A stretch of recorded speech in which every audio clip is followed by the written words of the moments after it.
Off the rails. Gordon was resting in a siding. Peep, peep, peep, peep. Hello, fat face, whistled Henry.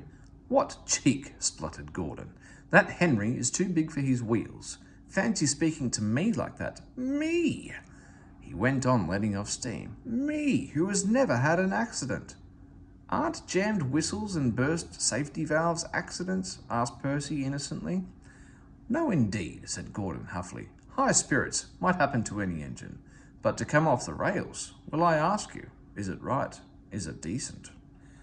A few days later, it was Henry's turn to take the express. Gordon watched him getting ready.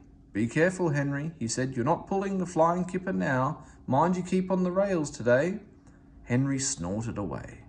Gordon yawned and went to sleep. But he didn't sleep long. Wake up, Gordon, said his driver. A special train's coming and where to pull it? Gordon opened his eyes. Is it coaches or trucks?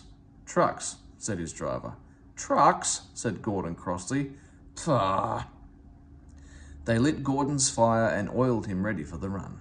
The fire was sulky and wouldn't burn, but they couldn't wait, so Edward pushed him to the turntable to get him facing the right way.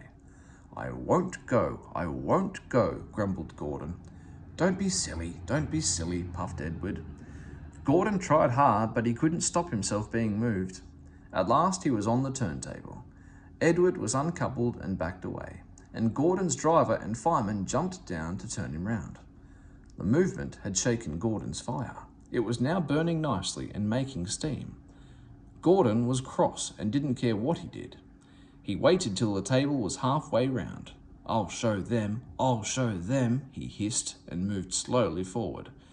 He only meant to go a little way, just far enough to jam the table and stop it turning as he had done once before. But he couldn't stop himself and went slithering down the embankment. He settled in a ditch.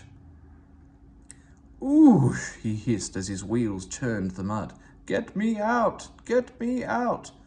Not a hope, said his driver and fireman. You're stuck, you silly great engine. Don't you understand that? They telephoned the Fat Controller.